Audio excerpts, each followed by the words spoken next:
भारत माता की, दंतेश्वरी माई की जय, प्रभु रामचंद्र की जय। आज मेरे लिए बहुत हर्ष का विषय, करीब करीब 7-8 साल बाद मैं शायद उपस्थित हो पाया हूँ। मेरी माता श्री हमेशा यहाँ उपस्थित होते हैं और आज मुझे बहुत गर्व होता है और मैं चाहता हूँ कि आपके वजह से मैं यहाँ उपस्थित हो पाया हूँ। अजीत सिंह वर्मा जी, साथ साथ उपाध्यक्ष साधुराम साहू जी, राजेश नाथ गोसाई जी, कोषाध्यक्ष मैं। सबसे पहले बच्चों को ये पता ही नहीं होता कि दंतेश्वरी माई की हम जय बोलते हैं। दंतेश्वरी माई का असली अर्थ क्या है? दंतेश्वरी माई जब आई बस्तर रियासत में आज से 1200 साल पहले, कितने साल पहले? 1200 साल। कौन लेके आया? महाराजा बस्तर, उनका नाम था अन्नम देव। हाँ, और मेरा है कमल चंद बंदेव। मेरे और पहले राजा के बीच में थे 23 राजा। कितने राजा हुए? 23 रूलर्स हुए। 23 रूल जो पहले राजा हुए उनको माता एक नाम था जिनको हम लोग बगलामुखी कहते हैं। उनको भद्रकाली के रूप में जाना जाता है, जिसके सभी भुजा होते हैं। उनके पास जब एक नाम आपने सुना होगा अलाउद्दीन खिलजी करके, क्या सबने सुना? 21 बार जिन्होंने खिलजी ने जब अटैक किया था हमारी पूर्व रियासत जो कि वारंगल हुआ करती थी, आज के दिन पे उसे तेलंगाना राज कहा जाता है, वहाँ के हम राजा हुआ करते थे। जब वहाँ पे अटैक हुआ तो रानी को मार दिया गया। उसके ऊपर एक मूवी निकली, सब बच्चे आजकल ऑनलाइन मूवी देखते हैं, उसमें मूवी देखिएगा, रानी रुद्रमा देवी करके। वो हमारे पूर्वज बस्तर रियासत से पहले रियासत के पूर्वज थे, उनके बच्चे आकर के बस्तर में रियासत 1200 साल पहले। ये सब बता रहा हूं क्योंकि ये भी बस्तर रियासत में एक जगह है जो कि लोगों ने धीरे धीरे भूल गए हैं, मगर इतने याद रखिए आप लोग भी बस्तरिया ही है। छत्तीसगढ़िया बाद में है, पहले बस्तरिया है।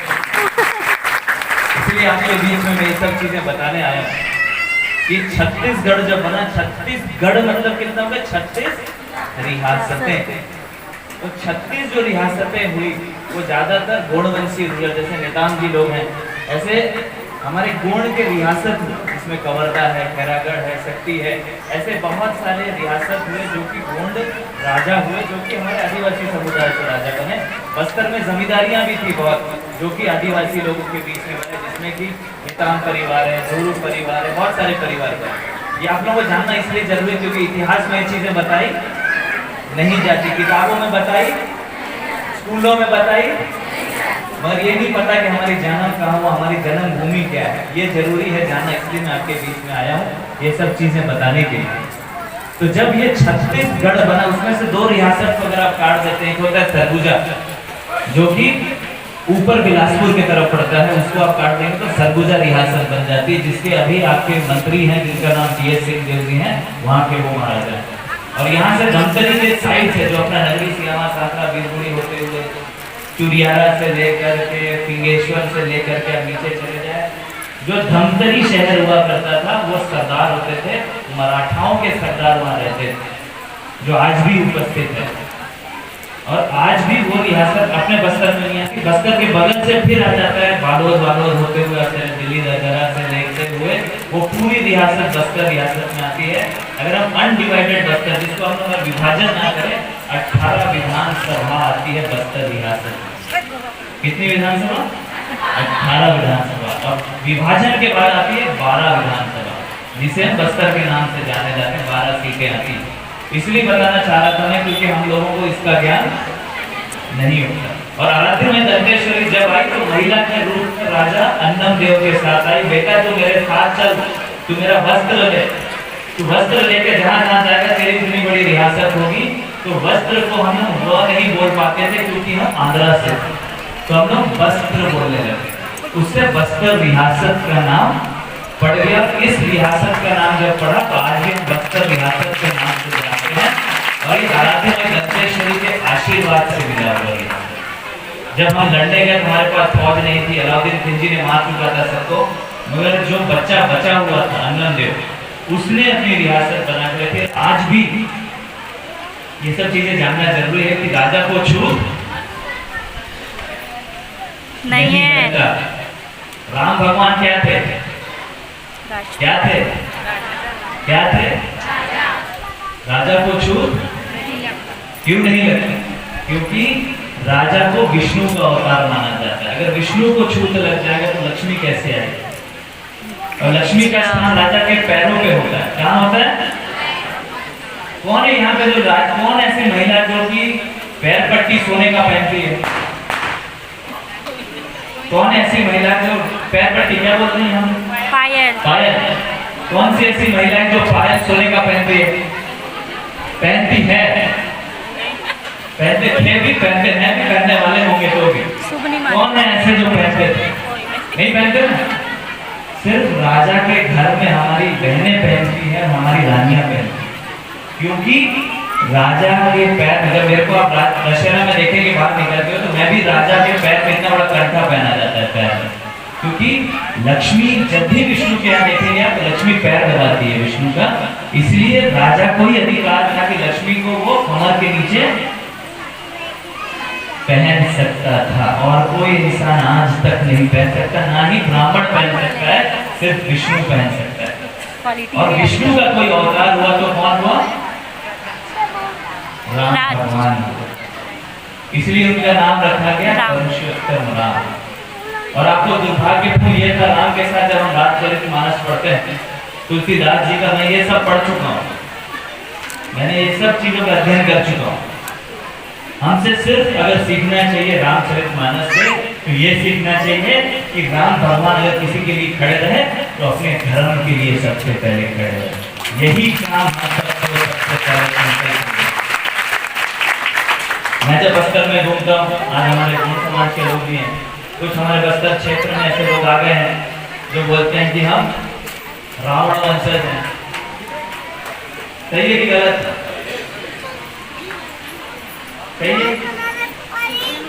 गणेश को नहीं बैठाना चाहिए, दुर्गा की मूर्ति नहीं रखनी चाहिए। मैं तो सिर्फ एक ही क्वेश्चन पूछना चाहता हूँ, कौन से किताब में लिखा है कि नहीं बैठना है? हमारे बस्तर के रियासत के महाराजा ने कभी नहीं कहा कि दंतेश्वरी माई का मंदिर पूरे बस्तर संभाग में होना चाहिए। आज हम लोग आमा देव को मानते हैं, लाड देव को मानते हैं, छकर देव को मानते हैं, गुचिया बाबा को मानते हैं, असंख्य देवी देवता है बस्तर में, सबकी रीति नीति अलग है, पर हमने सबका सम्मान किया। चाहे बूढ़ा देव का भी है, बूढ़ा देव भी शिव का अंश है, उनका भी सम्मान उतना ही किया जाता है जितना कि गौड़ समाज करते उतना ही राजा करते हैं। मगर दुर्भाग्यपूर्ण ऐसे कि 4 किताबें पढ़ने वाले आज के दिन हमको धर्म का शिक्षा देने लगे हैं, जिनको खुद को ज्ञान नहीं है कि धर्म क्या है। और मैं सबसे पहले धन्यवाद देना चाहता हूँ इस भूमि का, साकरा की भूमि का, नगरी की भूमि का, कि आप लोग 30 साल से रामचरितमानस का एक संकल्प लेके बैठे हैं, इसलिए हम सबको देख पा रहे हैं कि हम सबके सामने अगर प्रेम है तो यही है राम। राम का सबसे पहला दूसरा चीज सीखना चाहिए, परिवार के प्रति प्रेम। जब हम धर्म के प्रति प्रेम करेंगे तो ऑटोमेटिकली हम परिवार के प्रति प्रेम करने लगेंगे। जिस तरीके से जब राज तिलक होने वाला था, आज रात है, कल राज तिलक होने वाला था, माता को बोला गया, माता ने बोला बेटा तेरे को राजा नहीं बनना है, तेरे को वनवास दिया जाता है 14 साल तक। उसने माँ का पैर छुआ, कभी नहीं बोला कि मेरे को लड़ना है, झगड़ना है, उठ करके सीधा चले गए। इसलिए मैं धन्यवाद देना चाहता हूँ ऐसे महिला शक्ति का, जिसे हम आज भी पूछते आते हैं। माता सीता को उन्होंने बोला कि मेरा पति जा रहा है, मैं उसको कैसे छोड़ सकती हूँ, वो भी उनके साथ चली जाती। ये महिलाओं को सीखना चाहिए। आज की मॉडर्न महिलाएं हो गई, सब टीवी देख देख के समझ गए ना, सास भी बहू थी, बहू भी सास बनेगी। समझ आ रहा होगा सबको, पीछे वालों को सब हंस रहे, मुस्कुरा रहे, मतलब मैं सही कह रहा हूँ। वो नाटक है, समझिए। मैं भी विदेश से पढ़ के, मेरे को कुर्ता पजामा पहनने की जरूरत है। I can speak English, I can speak 18 language, 18 भाषाएं बोल सकता हूँ, पर मुझे गर्व है कि मैं हिंदू हूँ और हिंदू भाषा बोलने की ताकत है। हमें अपनी भाषा बोलने में डरना नहीं चाहिए, चाहे वो गोंड का भाषा क्यों ना हो, चाहे वो धुरवा समाज का भाषा क्यों ना। हमारे बस्तर में बहुत सारे, हमारे छत्तीसगढ़ी भाषा बोलने में हमें शर्माना नहीं चाहिए, क्योंकि मेरी पहचान मेरे कपड़ों से होती है, मेरी पहचान मेरे शब्दों से होती है, मेरी पहचान मेरे कर्तव्यों से होती है, मेरे संस्कार से होती, किताबों से। याद रखिएगा, बहुत बड़ी चीज बोल के जा रहा हूं मैं। अगर मैथ्स जो हम लोग गणित पढ़ते हैं, बच्चे यहाँ पढ़ते हैं गणित 2 + 2 4 ये सब पढ़ते हैं ना, इसका भी अगर कहीं से उत्पादन हुआ तो कहाँ से हुआ? भारत देश से हुआ। शून्य की कहीं पहचान की गई तो कहाँ से की गई? भारत से की गई। अगर हम गूगल में सर्च करते हैं, गूगल का जो CEO है वो कहाँ से है? तो हमारे पास ज्ञान है कि नहीं है? भंडार है। मगर हम आज भी भटक गए हैं उस नाटक के चक्कर में। समझ गए ना? टीवी सास भी बहू थी, बहू भी सास बनेगी। याद रखिए, देखिए महिलाओं को मैं एक चीज कहना चाहूंगा, मेरी माँ भी महिला है, राजमाता साहब जो आपके बीच में आते रहते हैं, उन लोगों ने भी आपको आशीर्वाद दिया है, एक संदेश भेजा है उन्होंने कि आप लोग अच्छे से फूले बड़े हो। मैं उनसे एक चीज सीखा। मेरे पिताजी जब गुजरे, मैं 11 साल का था जब मेरा राज तिलक हुआ। बहुत सारे लोग हैं जो जानते नाटक में, बहुत सारे परिवार आप भी जानते हैं।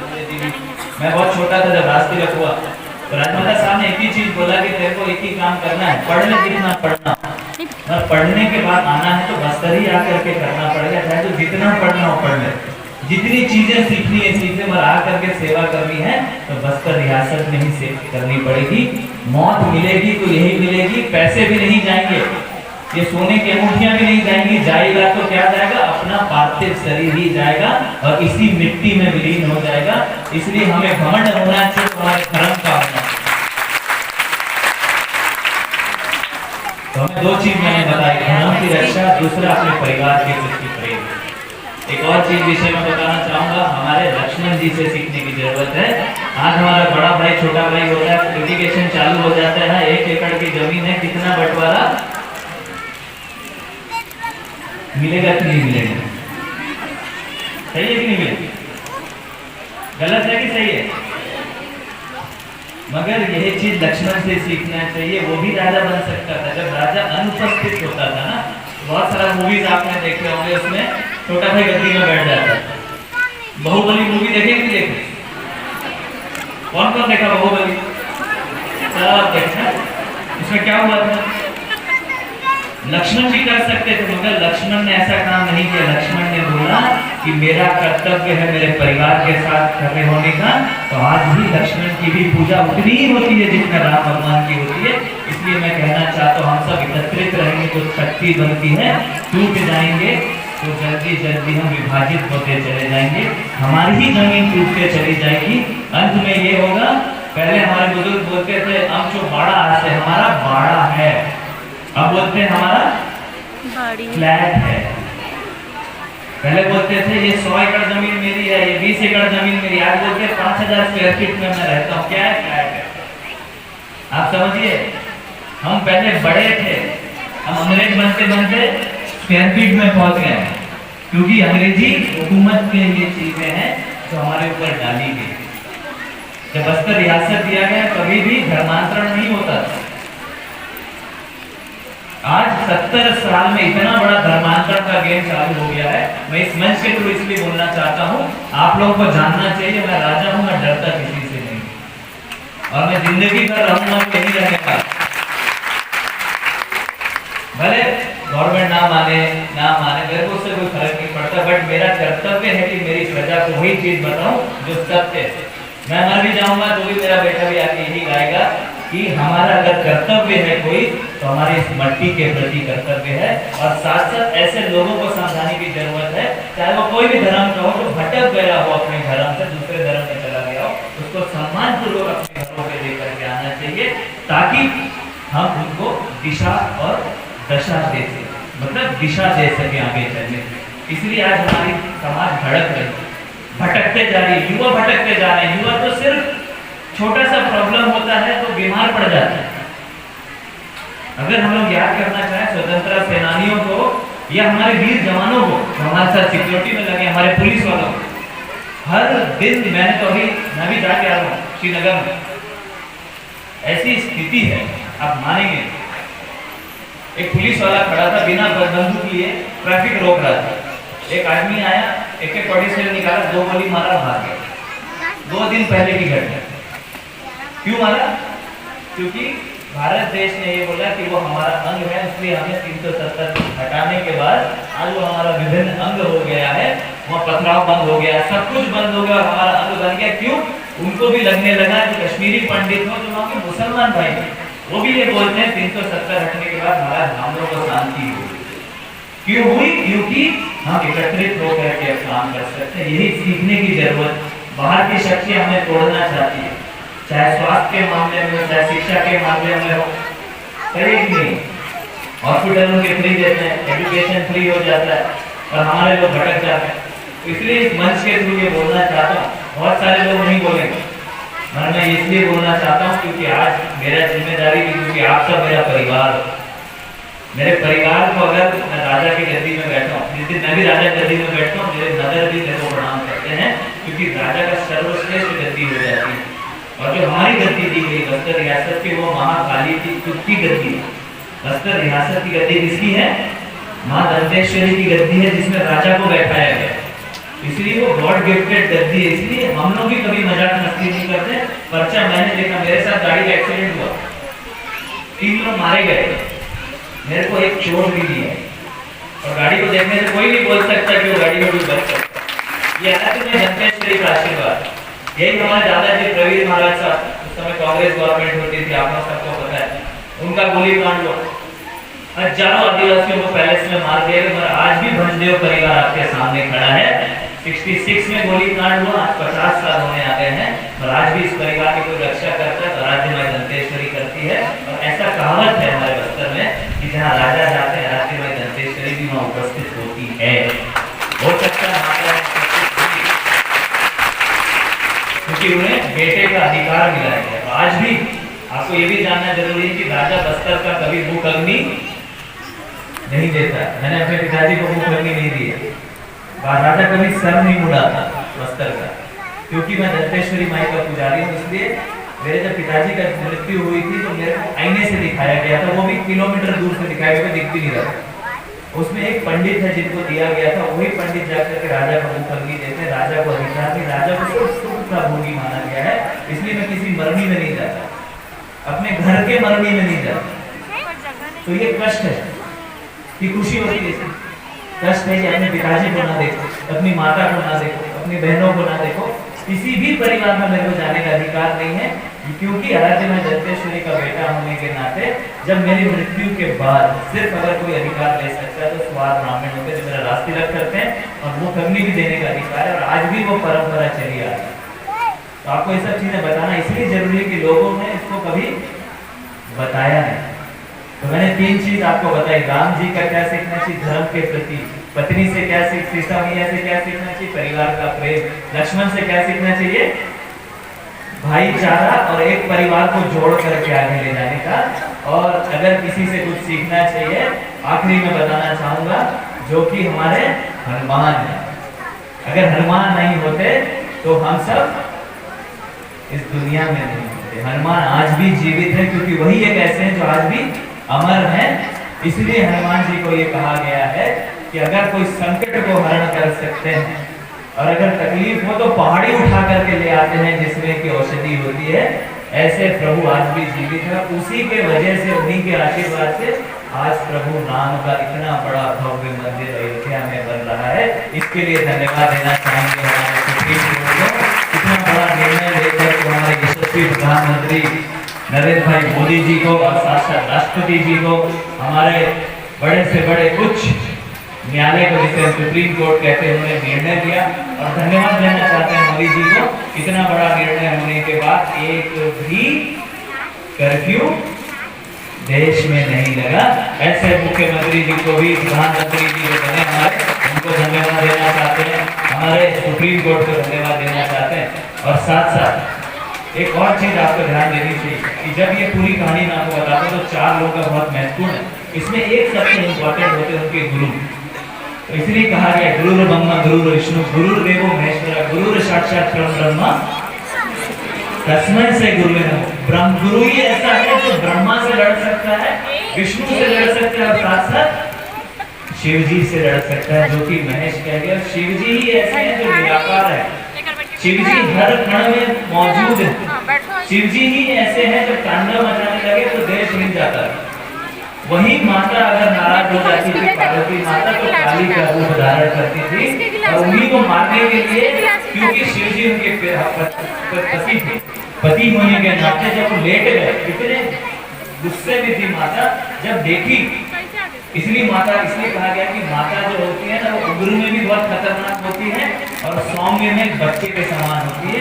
इस मातृ शक्ति को भी मैं प्रणाम करता हूँ जो हमारे सामने इतने सारे मातृ शक्ति बैठे, छोटे छोटे बच्चे भी हमारे साथ बैठे हैं। आप लोगों में वो शक्ति है, उस शक्ति को अगर आपको जीवित करना है तो प्रभु राम की पूजा पाठ कितना ज्यादा से ज्यादा हो सकता है संकल्प लेकर के हमें काम करना चाहिए और पुनः अपने गुरुओं का नमन करना चाहिए। सबसे पहले अगर पूजा करना है तो सबसे पहले ये मंत्र बोलना अनिवार्य है।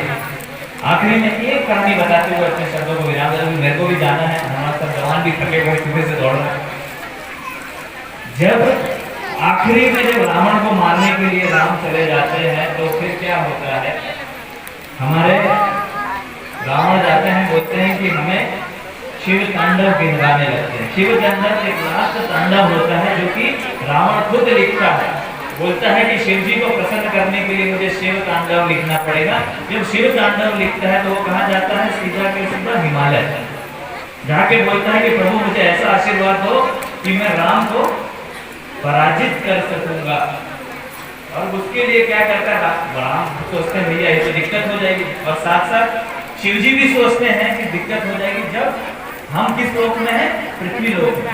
देवलोक में दिक्कत होने लगती है कि अगर रावण को इन्होंने आशीर्वाद दे दिया तो पहले तो पृथ्वी लोक खत्म करेगा, फिर क्या करेगा, देवलोक में आकर के हम सबको मार देगा।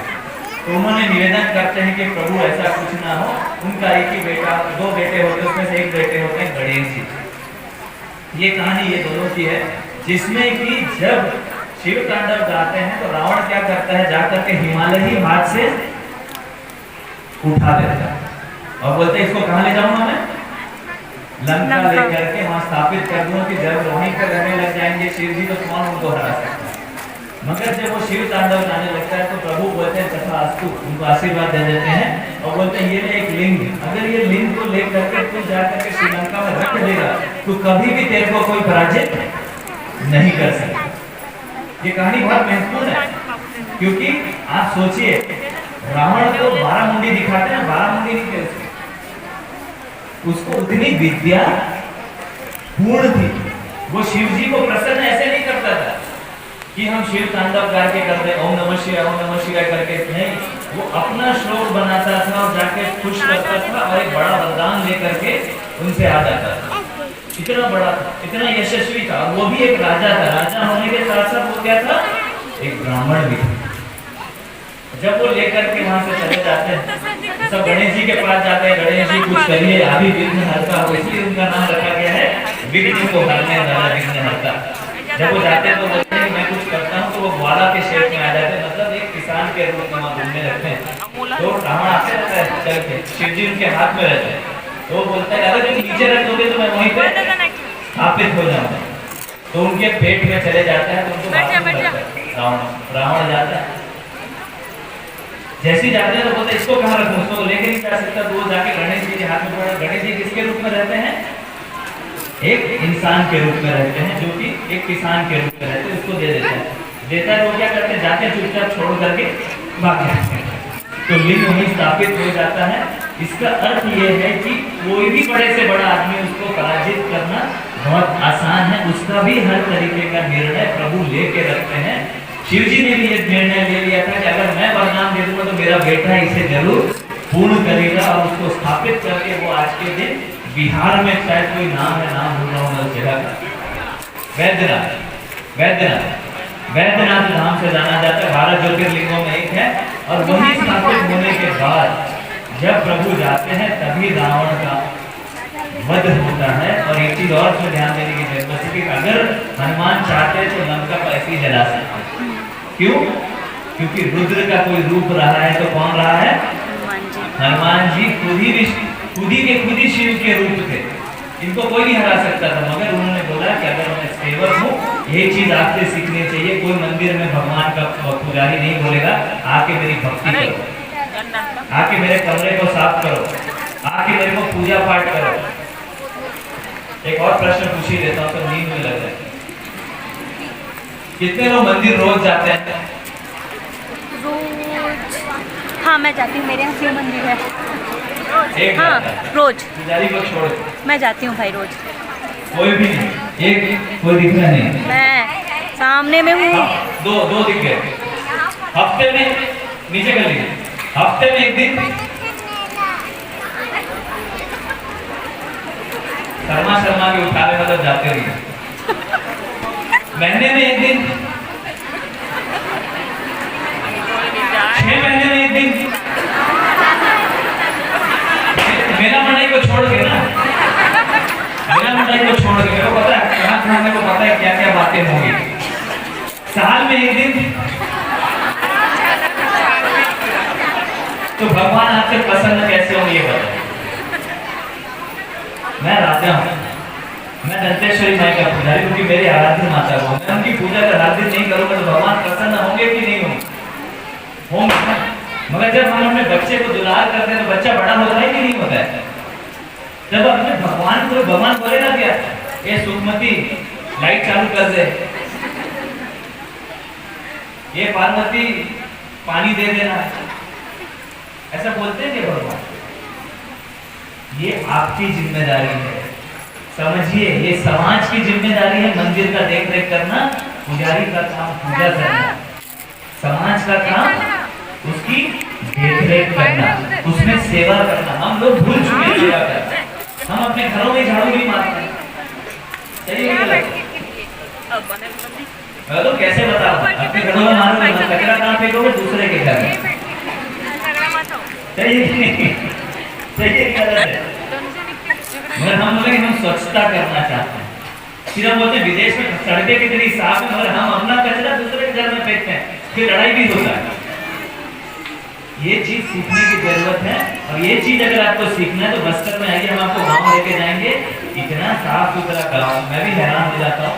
गोबर से लेते हैं हर दिन सुबह, चाहे वो गौड़ समाज का घर हो, किसी भी समाज का घर, इतना साफ सुथरा रखते हैं। मैं भी हैरान था। हम लोग स्वच्छता भारत के अभियान में वहाँ गए, हर घर में कचरा किसको तो फेंकने के लिए पूरा घर ही साफ था। तो ये चीज हमें सीखने की जरूरत है कि हम मॉडर्न कुछ टीवी को देखना छोड़ दें और नाटक कंपनियों को छोड़ दें और समाज की जिम्मेदारी लेकर के चलें। इसलिए मैं धन्यवाद देना चाहता हूँ इस समाज का, इस पूरी समिति का, जो मानस समिति है कि आप लोगों ने जो नेतृत्व किया उसका धन्यवाद देना चाहता हूँ बस्तर राज परिवार की तरफ से, राजमाता साहब की तरफ से, कि आप लोगों को बहुत बहुत शुभकामनाएं। और पुनः बच्चों को ये कहना चाहूँगा, आप शिक्षित हो, महिलाओं को ये कहना चाहूँगा, हम अपने परिवार को एकत्रित रखें, सबको जोड़ के चढ़े। हमारे बुजुर्गों को कहना चाहूँगा कि आप समाज को नेतृत्व दें। हमारे युवाओं को कहना चाहूँगा कि आप अपने धर्म के लिए खड़ा होना सीखें, आवाज बुलंद करना सीखें। मैं सिर्फ आवाज उठा सकता हूँ, आपका सहयोग और आपका साथ की जरूरत है। अगर आप साथ दे दें तो हम छत्तीसगढ़ को भी चला के दिखा देंगे। ये संकल्प है ना, आपकी जरूरत है। हम तो तैयार हैं, हम तो गांव में अपने आप को लगा चुके हैं, हम तो गांव घूम रहे हैं, देव गुड़ियों में घूम रहे हैं। हम भी यहाँ पे भी आए थे देवगुड़ी नंदन यात्रा में, 2200 गांव में घूम के आया हूँ, पैदल चल के आया हूँ। मगर एक चीज पाया है, जैसे मैंने आपको प्रश्न पूछा ना, वैसे हर गांव में पूछता, सब लोग बाबा मंडाई में जाते हैं, मेला में जाते हैं, मंदिर में झांकने भी। ये सीखने की जरूरत है। अपनी बेटियों को समझ दीजिए, 5 दिन 2 दिन 1 दिन एक बेटी घर से जाएगी। अगर इतने घर के बच्चे अगर इस मंदिर में क्या पूरे गांव के मंदिर में भी जाने लग जाए ना, मेरे को नहीं लगता किसी की जरूरत पड़ेगी साफ सफाई रखने की, देवी देवताओं की पूजा करने के लिए, चाहे वो आदिवासी समाज हो गैर आदिवासी समाज हो, सभी को मिलकर के हमें करना है। और युवाओं को कहना चाहूंगा एक आखिरी श्लोक जो हमेशा बोलते आया, सूरज हूँ जिंदगी का चमक छोड़ जाऊंगा। ये संकल्प आप सबको युवाओं को लेने की जरूरत है। सूरज हूँ जिंदगी का चमक छोड़ जाऊंगा, मैं डूब भी गया तो अपनी चमक छोड़ जाऊंगा। इतना जरूर याद रखिए कि सूरज और चंद्रमा कभी नहीं जाने वाले, इसलिए बहुत जरूरी है। और अंत में एक और चीज बहुत जरूरी सीखना आप लोगों को, जो मैं राजा होने के नाते कहना चाहता हूँ, उससे भी बढ़कर एक चीज है जिसे कहा गया स्वदेशी पूज्यते राजा विद्वान सर्वत्र पूज्यते। हम संस्कृत के भी स्कॉलर हैं। स्वदेशी पूज्यते राजा विद्वान सर्वत्र पूज्यते, उसको हिंदी में कहा गया है एक राजा जो होता है अपनी रियासत में माना जाता है। हमारे पढ़ा लिखा व्यक्ति, एक पढ़ा लिखा बच्चा, एक पढ़ा लिखा युवती अपने घर का, अपने देश का नाम पूरे विश्व में रोशन कर सकती है। ये उसका अर्थ इंग्लिश में कहा गया, a king is honoured in his own country but a learned man throughout the world. मतलब एक पढ़ा लिखा व्यक्ति अपने समाज का, अपने देश का, अपने गांव का नाम पूरे विश्व में रोशन कर सकता है। इतना ही कह के अपने शब्दों को विराम देता हूँ। जय माता दंतेश्वरी। और सभी प्रभु को नमन करते हुए अपने शब्दों को विराम देता हूँ। जय माता दंतेश्वरी।